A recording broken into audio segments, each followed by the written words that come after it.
The Rundown is brought to you by Commonwealth Brewery Limited.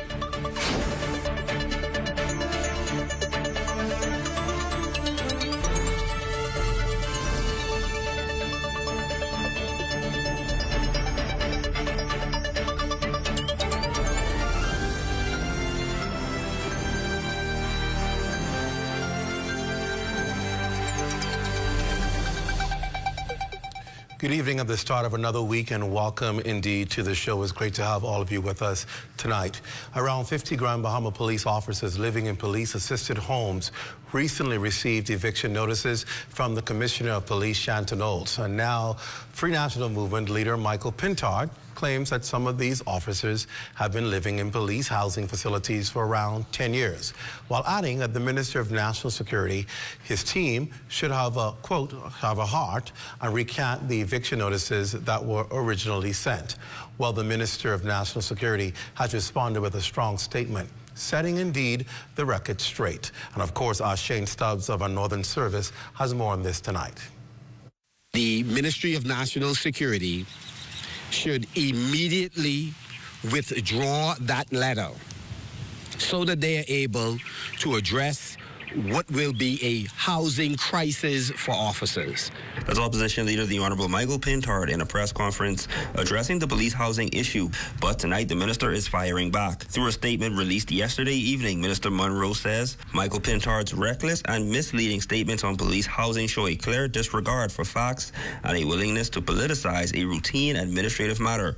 Before making baseless claims, he should have done his due diligence and sought the truth instead of irresponsibly spreading falsehoods. The facts are clear. No police officer has been forced onto the streets. The housing assessment applies to officers who have lived in government-provided rentals for at least 5 years, some for as long as 2 decades, at the expense of the police budget. Every officer was given ample notice and multiple options. Officers received 3 to 6 months notice to transition to private accommodations. If additional time was needed, they were instructed to make a formal request. Not a single officer has submitted such a request. The Commissioner acted within the law and long-standing policy. The force's standing orders outlined the rules regarding housing, and officers who were unaware of them were provided copies. Some officers had already secured private housing while still occupying government rentals. The statement furthers, once an officer is deemed domiciled, meaning they have lived in a government-provided residence beyond the entitled period of 5 to 6 years, the financial obligation should no longer fall on the government. The reality is that for years, the government has continued to absorb these housing costs despite officers surpassing the period of entitlement. This has resulted in a situation where public funds have been used for expenses that should have been the responsibility of the officers themselves. The Commissioner of Police is now correcting the issue by enforcing the standard policy.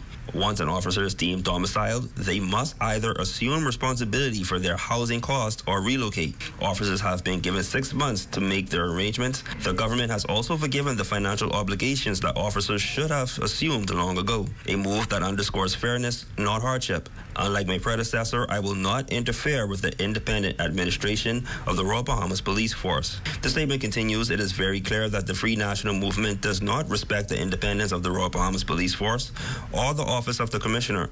Instead of consulting or seeking to understand the matter, they resort to making foolish and irresponsible commentary. Pintard's decision to ignore the facts proves that his goal was never to advocate for the officers, but rather to manufacture controversy for political gain. This kind of reckless behavior from the leader of the opposition is not just irresponsible, it is dishonest. The government remains committed to ensuring that public resources are used fairly and effectively while supporting the men and women of the Royal Bahamas Police Force. We will not be distracted by political gamesmanship, nor will we allow misinformation to go unchallenged. For the Bahamas Tonight, the Northern Edition, I'm Shane Stubbs. All right, thanks a lot, Shane. That statement pretty much sums it all up, and the concern that many people are facing tonight as to whether or not there was a legitimate claim there, or whether it was just pontificating, politicizing, grandstanding. Tonight we'll have more on this story from the country's Foreign Affairs Minister. It's going to be one of the things we put to him as well, indeed, as the chairman of the party, and find out exactly his take on this whole ordeal. We've got several questions also we want to pitch to him tonight. Dominating national headlines is, of course, the U.S. government's threat to revoke visas of officials who engage Cuban medical professionals. I'm sure he should have something interesting to say about that. And that basically the entire Caribbean by far is visibly on this matter. But regional leaders they're pushing back on those threats. Of course, we have to talk about our diplomatic relations around the globe as well. That's important to get a picture of tonight. And then, of course, like we said, we're going to do a little bit of politics tonight as well. Now, the Bahamas Trade Commission's chairman, Barry Griffin, is also here tonight to clarify why the high cost of living and what they're doing to address it, the upcoming 5% value-added tax rate on groceries, the price comparison, and opportunities for entrepreneurs and young people. So it's going to be a very interesting and high-impact show tonight with information. Got a lot to talk about. And when the rundown comes back, we're going to jump right into our conversation. At this desk, the Minister of Foreign Affairs will be here to take those questions for you. You're watching the rundown on the ZNS Network. We're back after this. Stay close.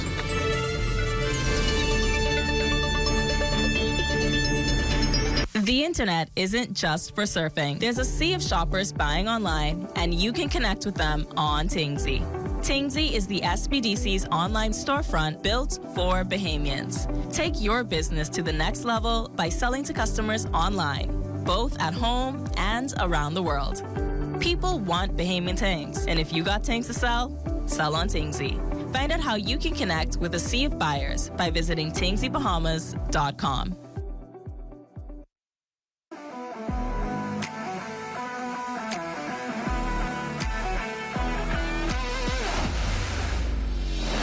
Bahamas Striping Group of companies, we have been in Exoma now for the past 4 years, carrying out our paving program. A part of our company's philosophy is to do some work to international standards. So when you look at our paving division, we have a state-of-the-art lab to do all of our testing in-house, as well as a state-of-the-art asphalt plant with a trained technician carrying out the work on that site. The overarching goal of our company is to produce the work that we're doing in the entire Bahamas to international standards. We also make a difference by the training of our staff. We have a very intensive training program going on to where we are teaching young men how to learn the art of striping. Being a young man myself, I've made mistakes in the past. I was given a second chance to better my life, and it's only fitting that we pass it along. What's important for us is giving them a second chance for them to get a skill and a career that could take them further in life.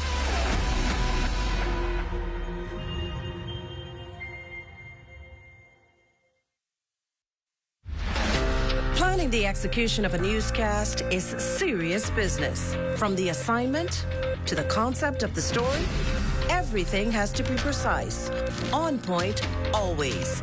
The Bahamas Tonight, the National Report, is your trusted news service. We get it right the first time. Our preparation for you each night is done with care, knowing that our voices will reach you on 700 islands and keys with unquestionable accuracy. It gives me great pleasure each night to say, welcome to the Bahamas Tonight, the National Report. I'm your national anchor, Mukesh Lopinder. Hi, I'm Brent Burrows, Vice President of Retail and Sales at CBS Bahamas and the CBS Pro Store. Not only do we guarantee the best prices on all your favorite building materials, but we're proud to offer the best delivery program in all of Nassau.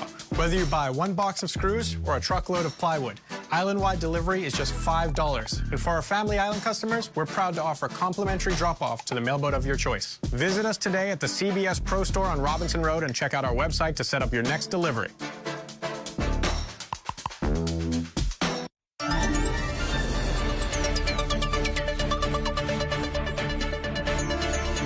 Welcome back to the Rundown. A pleasant good evening to all of you joining us either in the Lion's Den or if you're, of course, on YouTube or wherever you're getting your platform from tonight in the region and around the world. Good night to all of you. Thanks for joining us. Well, the Bahamas has played a dominant role on the regional and world stage. Since independence, we've formed diplomatic relations with many countries pretty much around the world. It has not changed. It's been that consistent. Heading this portfolio is no stranger to Bahamian government, Senior Cabinet Minister, and, of course, National Progressive Party Chairman and Member of Parliament for Fox Hill, the Honorable Fred Mitchell. And I think it's so important for us to also know that he's an attorney, but more importantly, former journalist, having spent some time here at the Broadcasting Corporation. And I'm even told a fun fact tonight that we can mention about him is that in May, the minister will celebrate his 33rd year in Bahamian politics. Yeah. Wow, that's a long time. Of course, he travels around the world representing us on diplomatic ties. Minister, welcome to the show. Good to have you with us. Yes, back to my old desk here. Yeah, there you go. Welcome home. Right. Yeah. So obviously, we want to jump right in and talk about a couple of things that are concerning Bahamian Bahamians tonight. And of course, the first one would be what actions or steps are being taken by the Bahamas government to respond to the allegations by the United States of, quote, forced labor being used in the Cuban work retention program? The Prime Minister's made it quite clear that the bottom line is the Bahamas government is not involved in any practices which violate the international labor standards. This is a bit of a storm in a teacup, and perhaps many people think is ideologically driven. You know, U.S. visa policies are what they are, and as I've said, many Bahamians complain to us about the way they're treated at the U.S. Embassy. They complain about the decisions. They seem arbitrary, whimsical. But their law, as I understand it, makes visa decisions subjective. So basically, the consular officer can make it on whatever basis it feels like. But the country's reputation should not be damaged by allegations or insinuations that are really inaccurate. And the Prime Minister basically is speaking up for the truth of it, and the facts will out. We assume that we're dealing with rational actors here in the United States, and if the truth comes out, the truth should prevail. We have seen a lot on the international scene, perhaps those last 6 weeks, the decisions of the United States and their administration, and some people can describe it as far as, you know, left as you want it to go, or as far right as you think it should go. But nonetheless, there have been some strange decisions made, and the concern is, will that pressure be put on the Caribbean region, in particular the Bahamas, if they don't believe we're cooperating to their liking, I like to put it. Is there a concern, serious concern there? Well, let me put it this way. The Bahamas is tied to the hip, the United States, in its economy and its geography. That's not going to change anytime soon. There are major trading partners, major investors, and it's really the same for the entire Caribbean region. So, you know, Pierre Trudeau had a famous saying about, you know, whether someone of a gentle persuasion or someone of other persuasion is in charge in the U.S. It is what it is, and you just have to adjust to what it is. A small country doesn't have an army, doesn't have the economy to fight back in that way, but it does have its voice, and it has its moral values. And if 1973 is going to mean anything at all, it is to speak up when there's something which adversely affects our country. We have a responsibility to do that. We can't speak for what the other party is going to do. That's their business, what they do. But we can stand up for ourselves. Having said that, there's a very thin line that you have to walk with this, because I noticed, for example, all of the text messages coming to me, you can't let these people bully you and all the rest of it, right? That's all fine. I understand that on one level.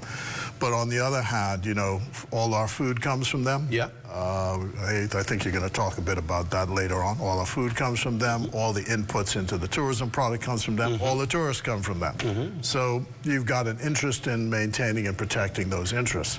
So that's why I've said decisions in the past by the United States have affected our economy. In 1919, I think they passed a constitutional amendment, if you could believe it, that you couldn't drink liquor. But that caused a huge boom in our country. And then at one point, we had access to their markets as farmers. That's how Sidney Poitier got born in the United States. And then they shut the markets, so you couldn't go into the United States with the produce. So there are ups and downs in the relationship. The smaller country is not in a position to dictate terms, but the assumption always is that you're dealing with rational actors. That's the presumption. It may be rebuttable, but you're dealing with responsible, rational actors, and that the truth and the facts will out. We have familial ties with them. We have close economic ties with them, and there's no reason to believe that they would deliberately disrupt those ties, a nation and nations that are their friends. That's the assumption we're going to proceed on. That's how it's worked out in the past, and that's how we expect it'll work out this time. Initially, when the Trump administration took office, there was this kind of push for the Bahamas to take illegal migrants, whether there was concerns as to whether they were actual Bahamians or we were just being asked to take them. And there was this, well, we need you to cooperate. Where are we with that? This was a proposition that was floated by the Biden administration before the present administration took over, and the Prime Minister was quite clear that was not acceptable to us, and it's still not acceptable to us. I think where there's a bit of a problem is that, you know, in this country you get citizenship by descent, not by birth. Correct. So that means your parents have to be Bahamian in order to claim Bahamian citizenship.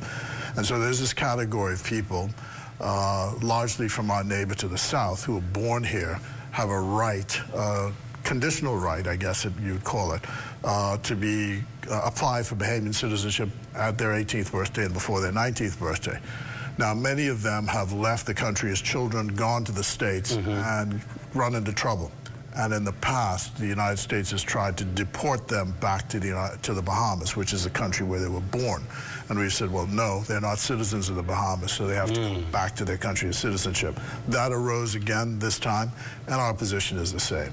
As a question of law, we are obliged to accept anyone who's a Bahamian citizen, and anyone who's not has to go to their country of origin. Is there a need to review this Cuban program? I know there have been talks about concerns about it. Is there a need to review the Cuban medical mission program that we have in place, or do you maintain that it's sound and all of the checks and balances have been put in place? Well, as I said, the general proposition is there's no evidence, as far as we can tell, that we violate any international labor standards. Of course, when your neighbor shouts and says there's a problem, you always examine the problem to see the truth or otherwise of what exists. So I imagine that those who are responsible for these programs will have a look at it. There's nothing we see by evidence that the assertions are correct. What we do know is that the medical practitioners from Cuba play an important role in our healthcare, and this is particularly so in a situation where there's active recruitment, aggressive recruitment from the United States of our nurses and doctors in this country. So we are using our public funds to train nurses and doctors who then go and work in the U.S. We lose them to the U.S., and then as a result we have to recruit in other areas, and then you know, you have this, what I call this Hobson's choice, which is not really a choice when they make assertions of the kind that we now see. We'll see. As I said, the assumption is, and people keep smiling at that point, but the assumption has to be in diplomacy and in law that we are dealing with rational actors, and rational actors will act in favor of the truth. We certainly hope somebody will watch that. I want to get back to something you mentioned in your comment, and I thought it was something we should go back on. That is, of course, concerns and complaints from Bahamians trying to get visas in the U.S. Embassy. Is it something that you have formally complained to the embassy about or sought to seek about? No doubt many Bahamians who have to apply are going to be concerned as to whether they'll get a fair shake at it. Yeah, we have formally complained, and formally complained to previous administrations, and the complaints obtained. And the difficulty is we have a difficulty explaining to Bahamians that the foreign ministry has no control or influence over decisions made by the U.S. with regard to visas. Having said that, as a public proposition, there are some people who say Bahamians or Caribbean citizens or foreigners do not have a right to go to the United States. And I suppose in one legal aspect that is correct, but I was looking at the Universal Declaration of Human Rights today. People have a right to leave their country. Doesn't say they have a right to go to another country, but the corollary of that is, in fact, that you have a right to enter a country and to go there for trade and commerce and all the rest of it. And you should be treated with respect with regard to it. And there should not be things which prevent you from going, either artificially constructed or ideologically constructed. And most Bahamians only want to go there to go shopping or for medical care, health care. And the other thing is for education. And to me, it's just a little too numerous now, these complaints about this. And we have an obligation to raise it with them to say, hey, you have to have a look at this and see whether, as rational actors, you are actually acting according to law and rationally with regard to the decisions you're making about Bahamians who wish to access your country. We do have some Bahamians whose status is in limbo in the United States. Has the Ministry of Foreign Affairs been in contact with them, and what is your message to them? I think they said there's something like 400 odd people who are in the minute compared to other countries. Yeah. I'm not sure. No one has actually sent out a distress signal as such, but you know that people are. There are some people who are actually in the custody of ICE, which is the body which is responsible for the deportations, and we try to move those along as smoothly as possible. All right. Thank you so much, Minister. We're going to take a break. When we come back, we'll talk about some things in the local front, the other portfolio, your other hat. Stay with us. You're watching The Rundown with the Minister of Foreign Affairs. We come back, we'll talk to him about his portfolio. He's chairman of the PLP. We're back after this. Stay close.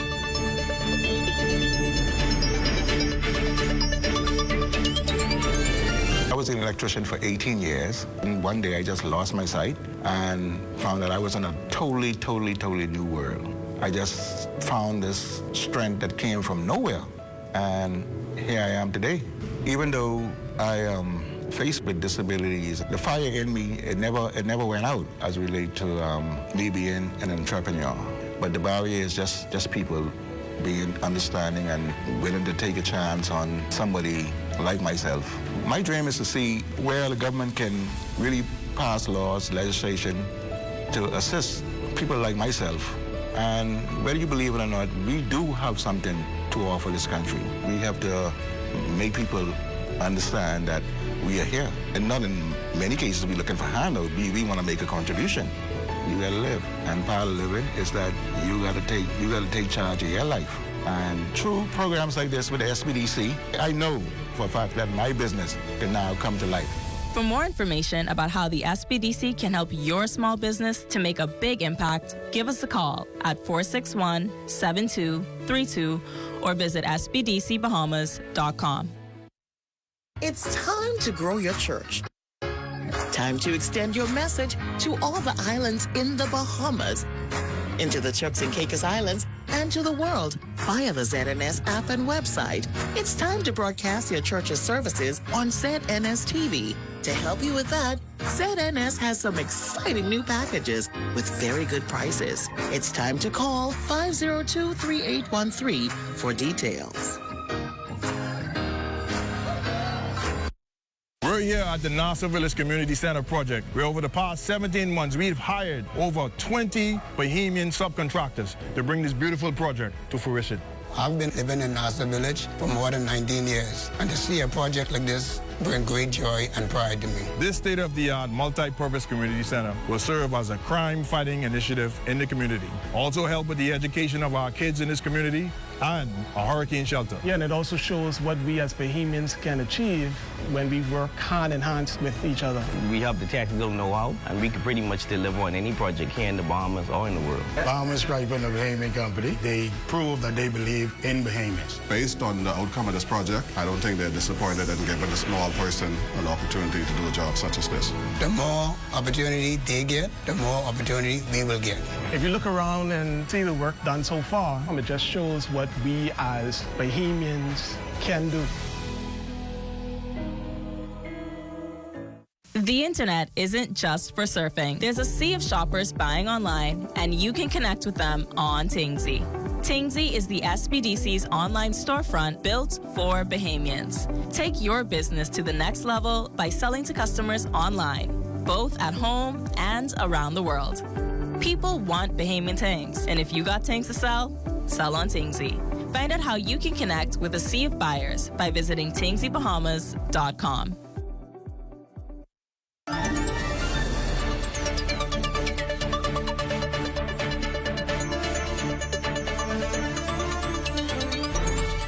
Welcome back to The Rundown. My conversation tonight is with Minister of Foreign Affairs, the Honorable Fred Mitchell. We've done talking about a lot of the diplomatic stuff internationally. I want to talk more on the local front now as chairman of the Progressive Liberal Party.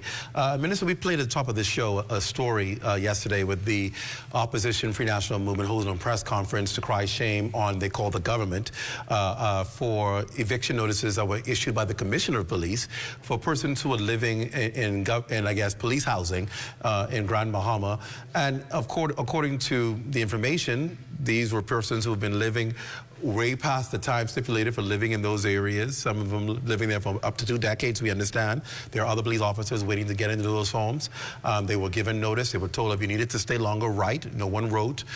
So they assume that everybody has found their way. We've been told that some persons are actually, we told a couple who's living there is actually renting apartments elsewhere.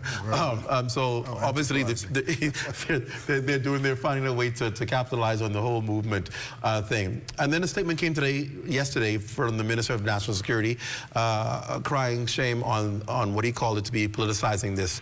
Your response, you talked about it in your daily voice notes. Your response to this?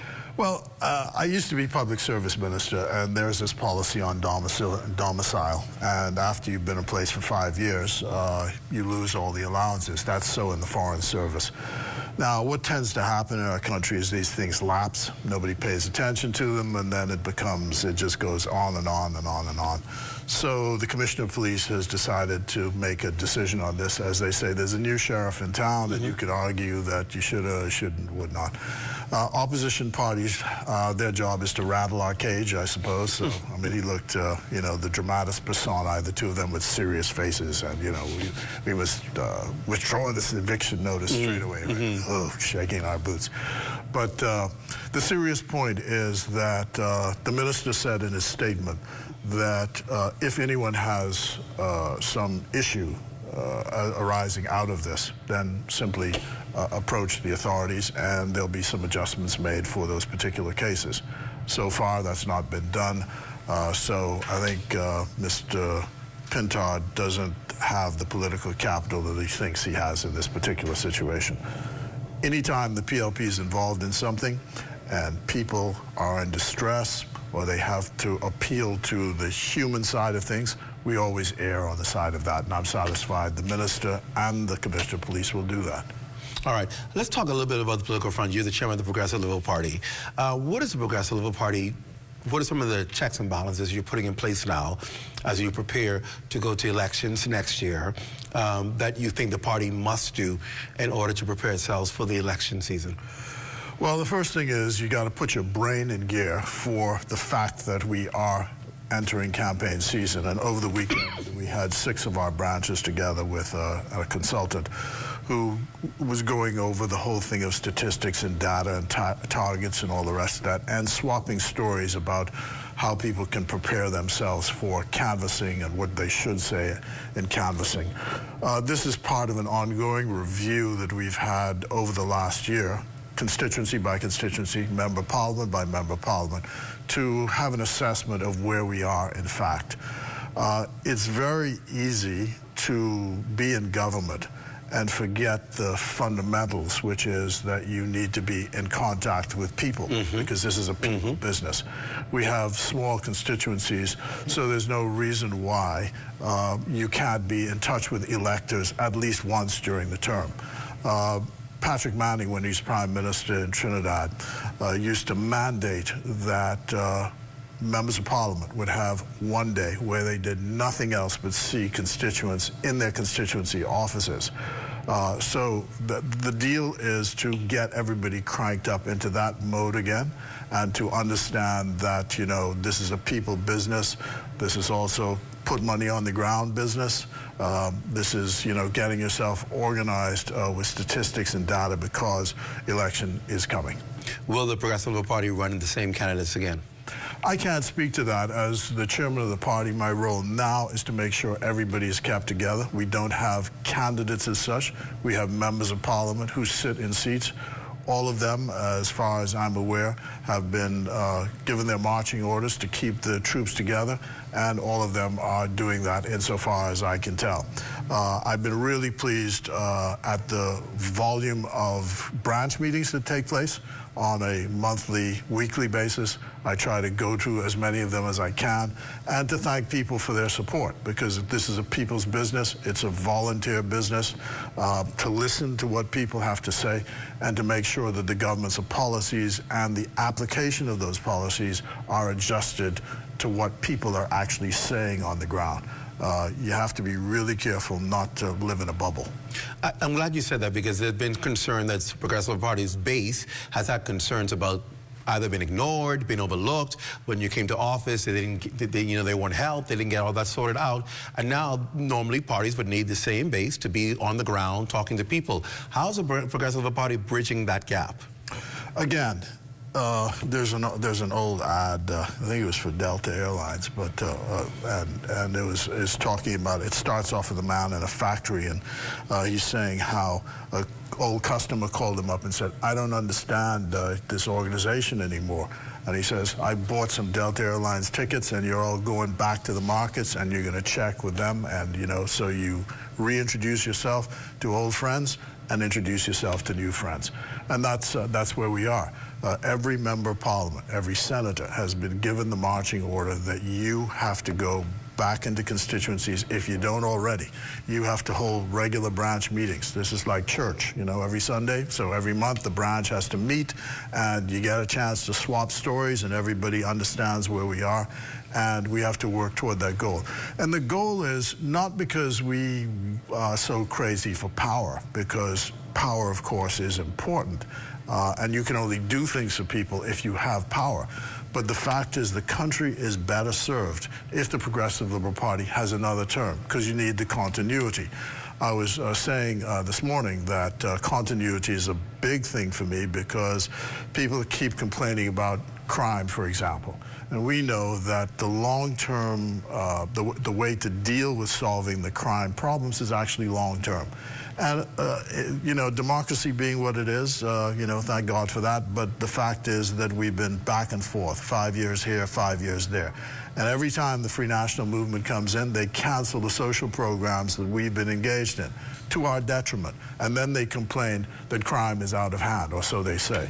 But if we have consistently the two terms, I think the country will appreciate the stability, the consistency, the peace, the less violence that will ensue as a result of consistent policies. And that's really why we're arguing for the second term, not for aggrandizement, but for the best interest of the country. And where people feel that there's a default, please know that you have members of parliament and senators who are accessible to you, and please make sure you access them. And if there's a default, we've got a party central office. Get in touch with us, and we will try and rectify whatever those situations are.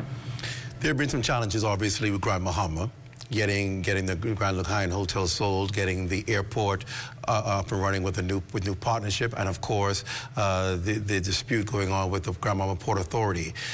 Do you believe you have enough success to tout in Grand Bahama to say, give the Progressive Liberal Party a second term? Again, my argument is the consistency, standing up for the Bahamian community there.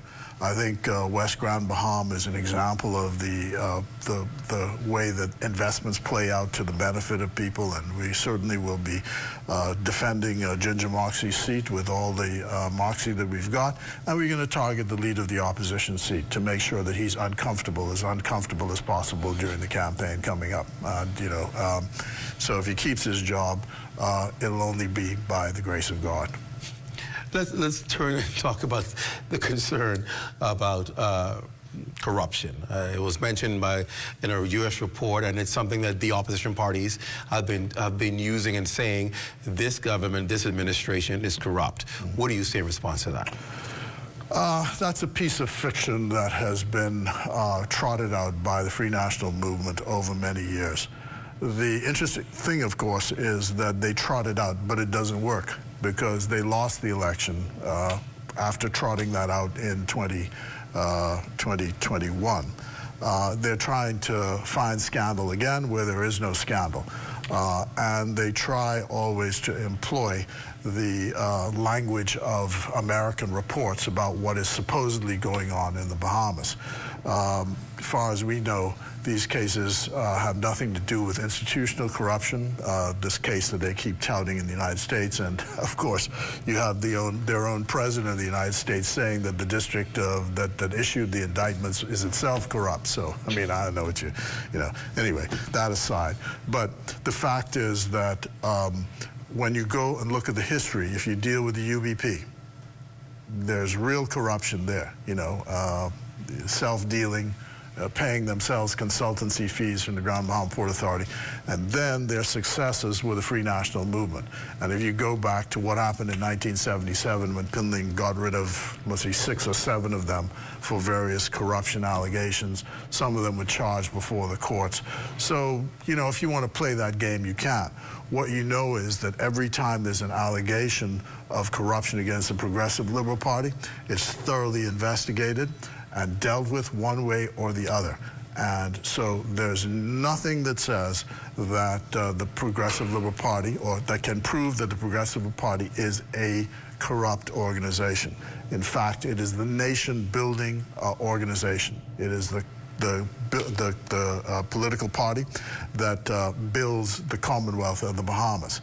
And what they're trying to use now is this Procurement Act, which the Free National Movement passed in a rush before the last election. And when that matter was debated in the House and in the Senate, we said, look, we support this only to this extent, that it preserves the right for single source procurement. And why is that? Because the way the deck is stacked in this country economically, if you don't have single source procurement and the ability to have affirmative action, the same suspects will get the contracts each and every day. And we said we would not support that aspect. Once that was included, we support it. So don't come with this stuff about single sourcing or as if something is wrong and that it's directed toward political cronies and all the rest of that. In each case, when you check single source procurement, you will find that the law on it was followed meticulously and to the letter and spirit of the law. But the idea is to help those who are at the bottom of the rung to get a lift up to the top. And that remains the Progressive Liberal Party's mission today and going forward. Elections around the world, incumbents have been challenged with the issue of cost of living. How does this administration expect to address that? Well, one of the things I think we ought to engage in is public education because as I said, we are appended to the U.S. economy. All of the inputs into this economy come from the United States of America. So policies which inflict high costs on U.S. goods, we import the inflation. So people ought to know that the inflation we have is not inflation by our own making. It's inflation which is derived from another source. And so the Bahamas government is doing what it can to manage that. You'll soon hear the extent of alternative markets and trying to find cheaper goods. But remember that our main trading partner is engaged in a trade war itself with others. They've decided to pursue a particular methodology to accomplish gains for their economy, and that has knock-on effects on the Commonwealth of the Bahamas. I think a good question to wrap up on is what people have been asking. I've been watching them online, and the question here is there going to be an early election? Now that you're going to come out and say, yes, there will be an early election, prepare now. But I guess the question should be, is the Progressive Party, do they see the needs for an early election, or is there still more work that needs to be done? Well, we've got a mandate for 5 years. The term began the 10th of October, 2021. You count 5 years from the day of the first meeting of the House of Assembly, 5 years later. So the mandate runs out the 10th of October, 2026. There's no reason, I can tell, to have any general election. There's no crisis. There's nothing which suggests otherwise. So you serve out your term. They want to push us into a mistake that their former prime minister made. Poor them, 8 months, call the election 8 months early, and lost 8 months worth of salary. They're still mad with him today for that, but hard luck on them. We ain't pulling that maneuver. All right, I'll give you the final word. How would you describe the Progressive Liberal Party's term in office? I think we've brought stability to the country. We've set people free, so to speak, because we were locked up in our homes by this man who promised that he was going to save our lives, but 500 people died anyway. So we're free of all of that. The tourists are back in the streets. There's U.S. dollars in people's pockets. So that should be a good feeling. Having said that, inflation is cutting a swath through the country. There are many people who feel They've been denied the opportunity of the good times. So we can't live in a bubble, as I said. We have to be sensitive to those things and get back on the ground and listen to what people have to say and respond to what people have to say so that they can say, well done, you've earned a second term. All right. Honorable Fred Mitchell, thank you for being on the rundown. Thank you. It's my pleasure. Appreciate it. Stay with us tonight. When we come back, we're going to talk to the Bahamas Trade Commission Chairman, Senator Honorable Barry Griffin, and we're going to talk about cost of living some more and what the plans are and what they're doing to address it. You're watching the rundown. We're back after this. Stay close.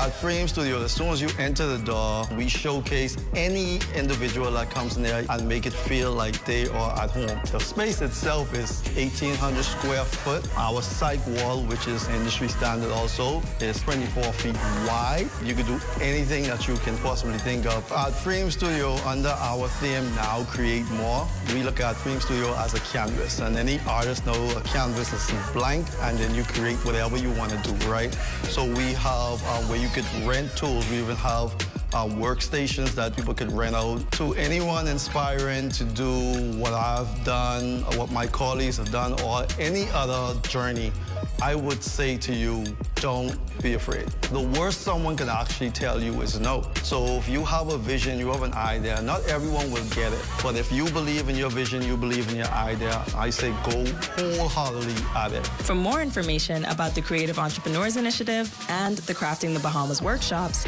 email info@sbdcbahamas.com or call us at 461-7232. Is the Little Caesars Stuffed Crust Pizza. Get more pizza for less money. Only $12. It's a whole new level of pizza with cheese stuffed crust so spectacular that there's nothing left. Pizza. A delicious pepperoni pizza with the crust stuffed with lots of cheese and brushed with butter and garlic flavor and sprinkled with Parmesan cheese. Hot and ready Thursday to Saturday between 4 and 8 for only $12. Simply irresistible. And only at Little Caesars. Pizza. There are over 3 million shipwrecks on the ocean floor, just waiting to be found. Nothing is truly ever lost at sea, only hidden by time and sand. When I put this fleet together, it wasn't just for fun. And although we do have fun, we never lose sight of our goal. Right here, right now, we are on a mission.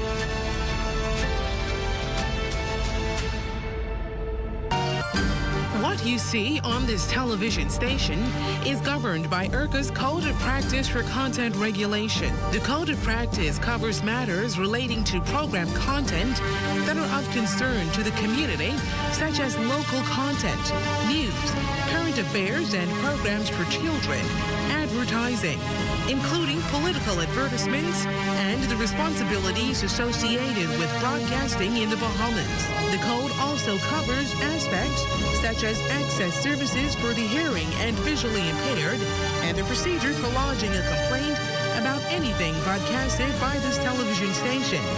The code is available on IRCA's website at www.ircabahamas.bs. To receive a copy of the code by mail or in person, you may telephone IRCA at 242-393-0234. Family Island dialing is toll-free at 242-300-8722. Or you may send a request by email to info@ircabahamas.bs.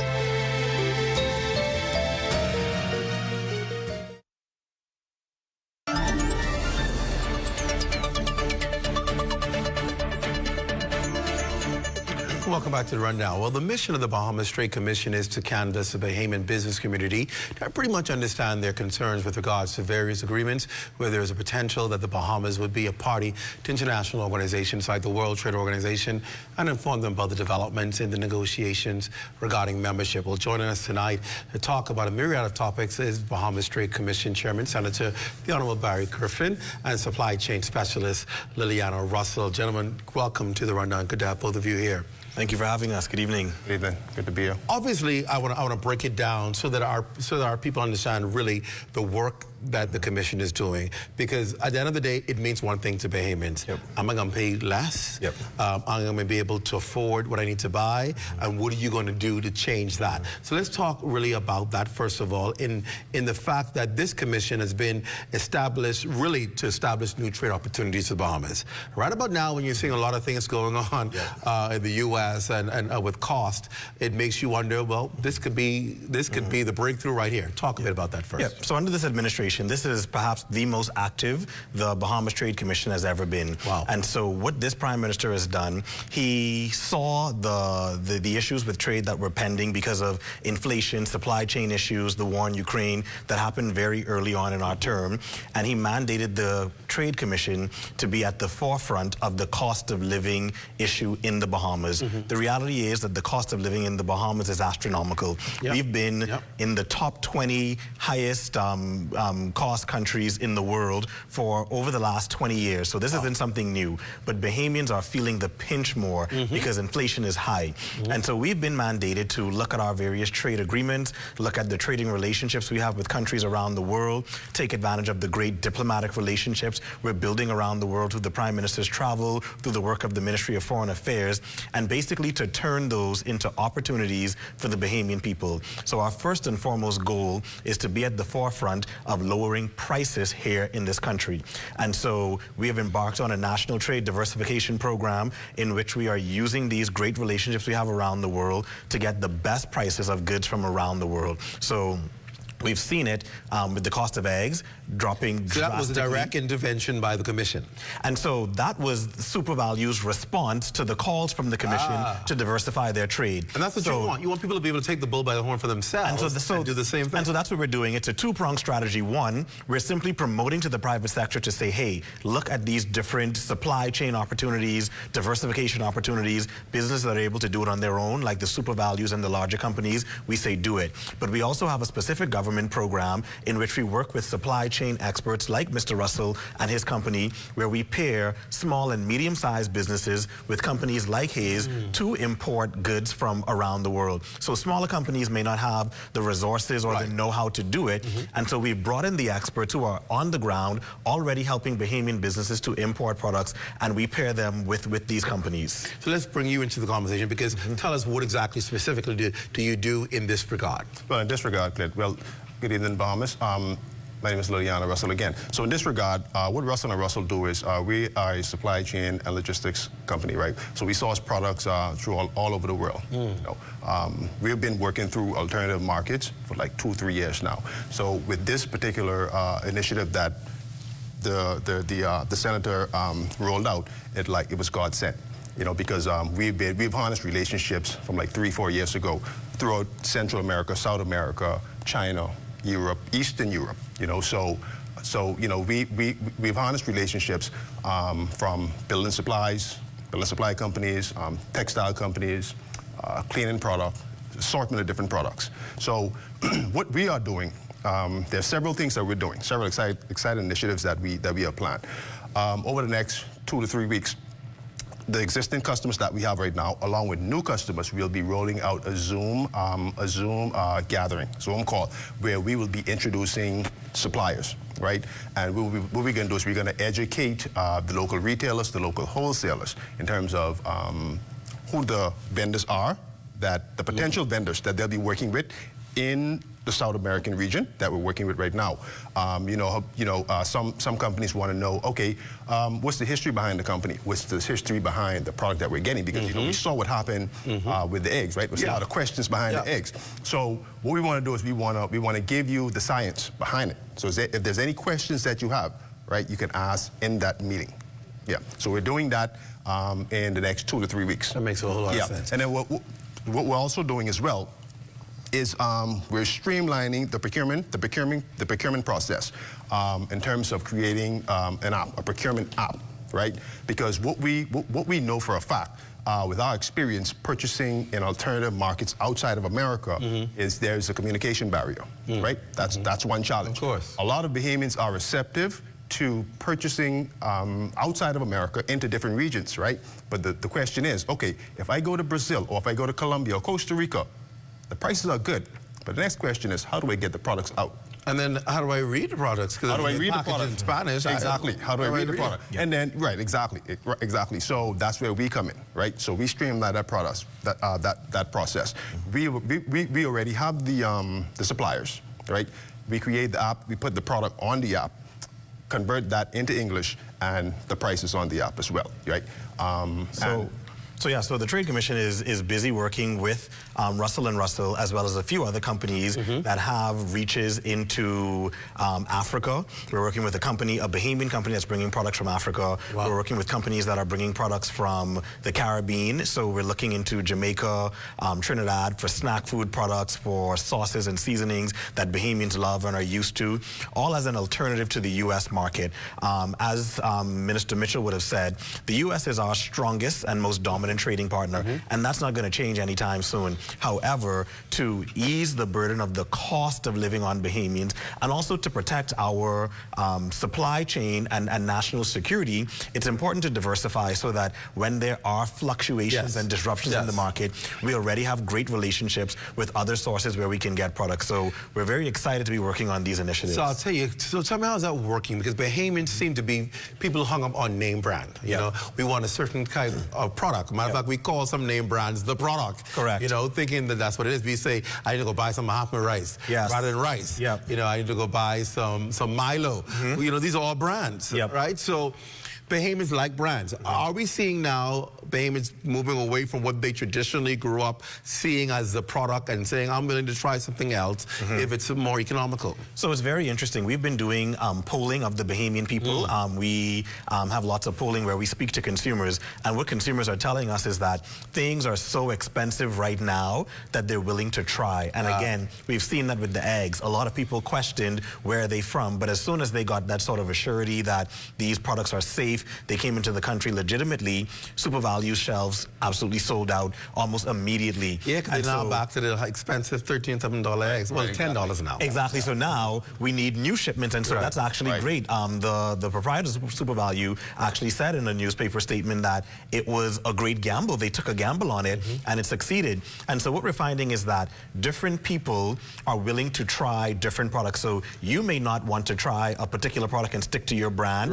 but I may be willing to try a different brand for that product. And so the reality is what we're trying to do to the market right now is to bring variety and options. So your favorite brand will still be there. If you only drink MacArthur's milk or you only want Mahatma rice, it's still going to be there. However, if you are willing to try what they call an off-brand sort of different product, it will be there as well. And so we want to bring that variety so that really and truly it's putting the power into the hands of the consumer. You get to choose where you want to save money or where you're perhaps willing to spend a little bit more for a brand that you are more familiar with. And the other thing I'll quickly say as well, many of the brands that we're used to from the U.S.